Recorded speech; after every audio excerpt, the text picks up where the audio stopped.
Good evening. The St. James Police have taken into custody a woman for questioning in connection with the death of her 7-year-old son, whose body was discovered with what appears to be a chop wound to the back of his head outside his home in Bickersteth, St. James this morning. He has been identified as Hayden Rose, a grade 1 student who attends the Bickersteth Primary School and resides in Johnson Common in the parish. Reports by the Cambridge Police are that shortly after 8 a.m., an alarm was raised after the child's body was discovered lying face down in bushes in close proximity to his home.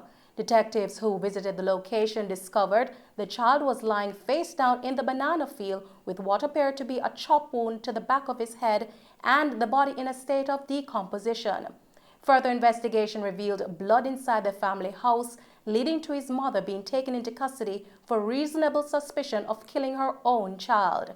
Residents in the community revealed that they suspect that young Hayden may have been killed late Sunday night and his body dumped at the location. A woman who said is to be Hayden's babysitter explained her interaction with the mother just before the police arrived. But I mean, you're 100 fi go to work and you're 100 fi no late fi work. But what really shook me how she come to me politely this morning, come in a shop, order what she want, and she just open the message, hey then, there no candies like a something nice. That is after the police came? No, before early this morning when I open shopping at 6, about 6:30 something, so minutes to 7. And what you do after that when I hear that? Some cold bomb take me whole body. Me tell her say me trim out tears run out of my eyes. So me say you sure say baby dead.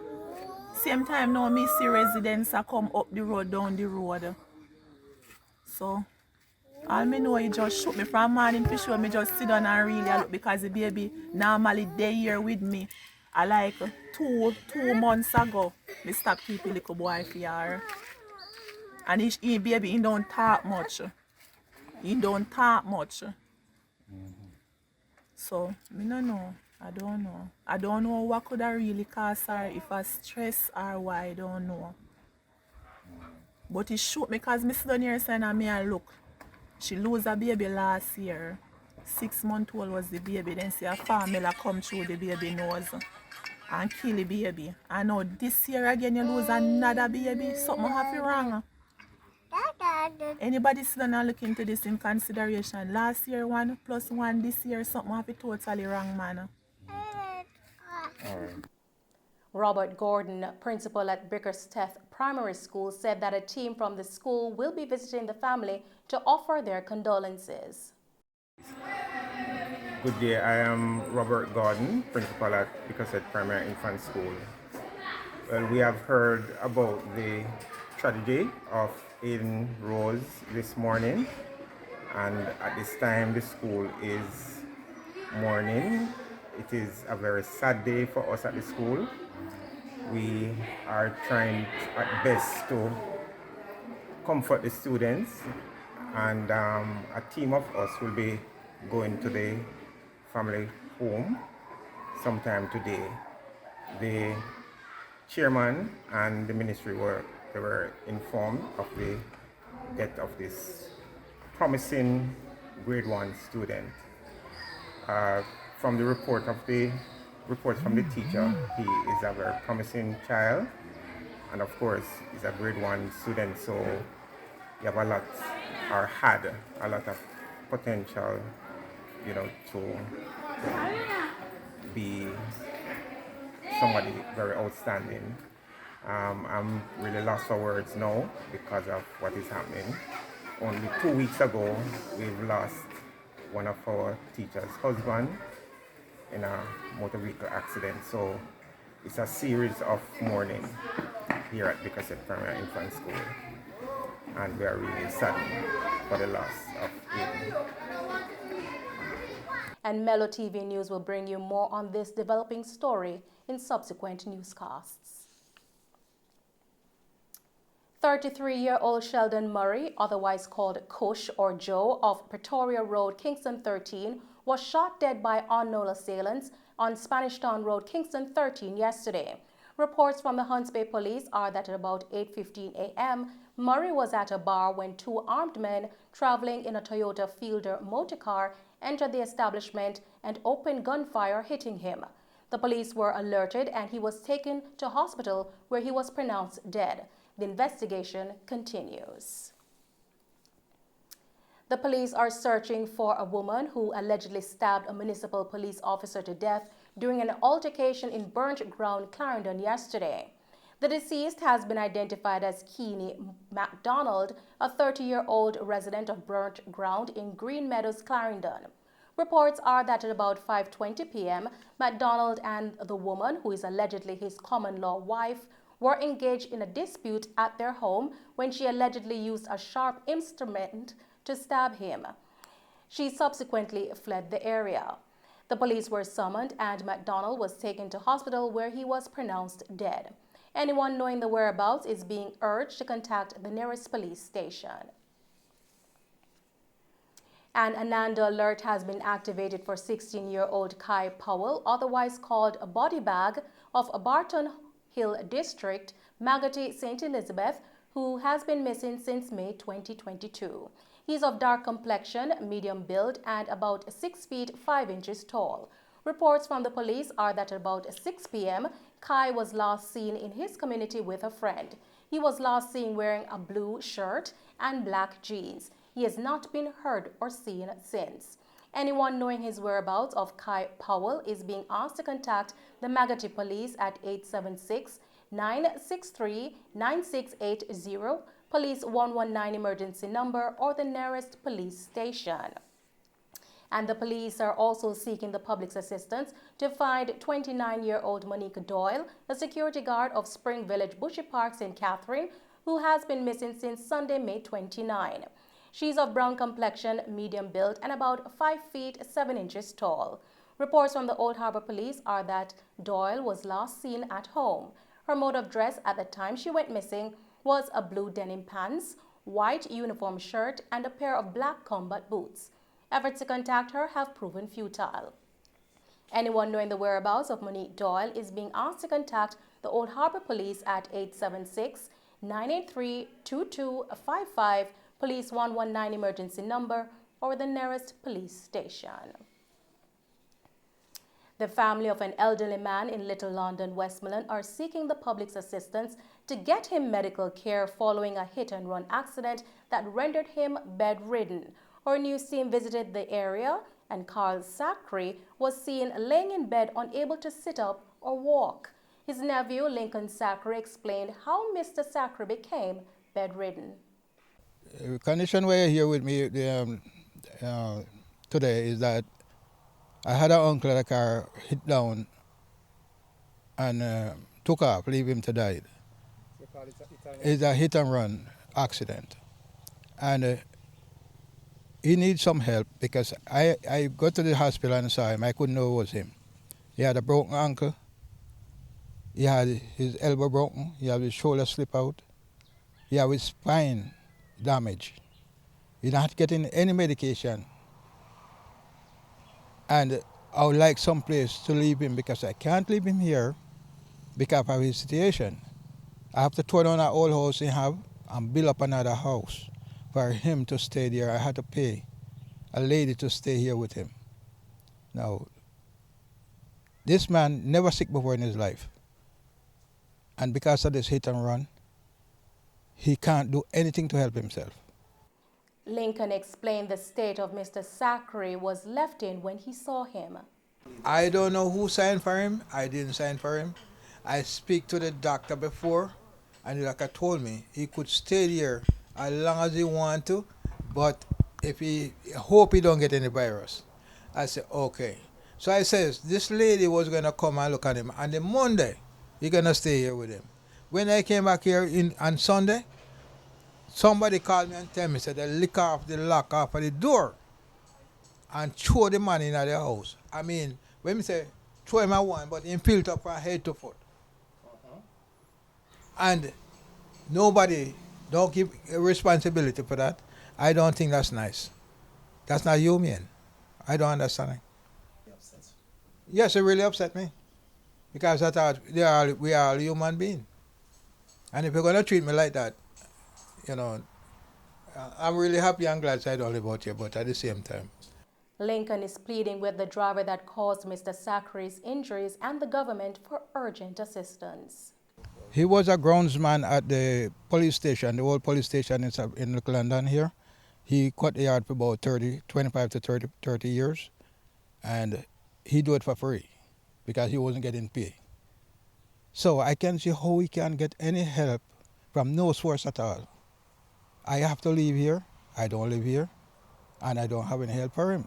I'm pleading to the guy who hit him down to come and give me some assistance. Or somebody from the government come and give him some help. I can't do it by myself, and I have to leave anytime soon. All I know, they called me a couple of times to come and pick him up. Somebody got here and says the nurses say he has to come home. No, come home to where I don't know, because if I didn't tear down the whole house and get him back up, I may be out on the street, and he gonna be here by himself. So I'm pleading for your help. I'm pleading to the government for his help. So this is my situation here now, and his situation is worse than mine. I'm a diabetic, and I have to use my pension money to look after him.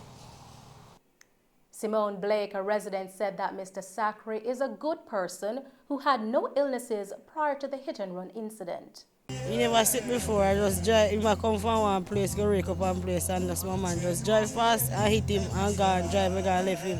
So he never sick before. He's a good man. He never sick before. He never give no trouble. He never have a heal before. I remember of that. He never come from him sick not that. So I just say go with him right now. Like now he need help. Like now, like right now he need help. I never sick before. Like now he need help. He need more help. And this man we inside, him try a lot with him. He not tell no lie. He try hold it with him. I come like a buck him, but now because he want to go away and he can't go away. You just have to stick by him just like that. And you don't know if he looks like he's confused now. Persons who wish to assist call Sacre can call 876-335-4559. Ground will shortly be broken to construct 35 housing units in Denham Town, Kingston. The new development, dubbed Victoria Villa, will be located adjacent to St. Albans Primary School. It was disclosed by Prime Minister Andrew Holness, who informed that ground will also be broken in short order for a similar development in another West Kingston community, Rasta City. The announcement was made during a Thanksgiving church service on Sunday in honor of late former Prime Minister, the Most Honorable Edward Seaga, at the City Mission Pentecostal Church in Denham Town. He was also very disappointed that the housing program, we were not able to complete the housing program. And areas such as, forgive me for, this is the name I know it as, Board Villa and Rasta City, which, when I say this, it's nothing derogatory, that those areas were not done and completed. But the people who he has left behind, we have a duty to do it, to complete it.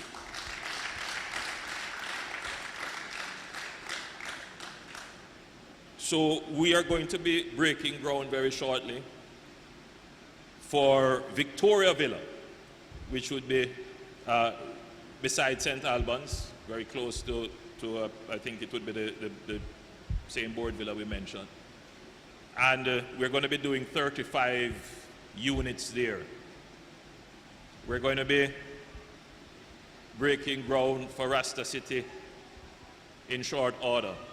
The contracts have been issued, well, have been tendered, and hopefully that process can be completed quickly so we can start the development for Rasta City.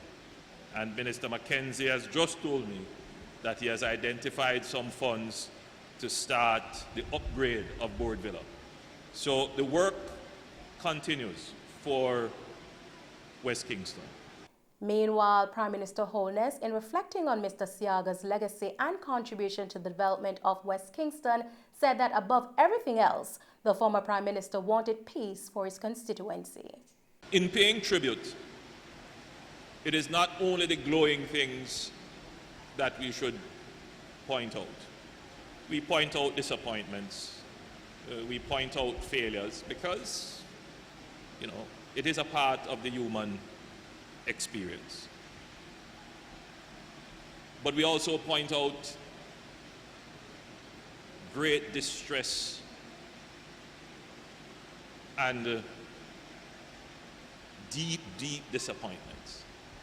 And I think Mr. Siago is deeply disappointed and distressed at the level of violence that plagued the people of his constituency.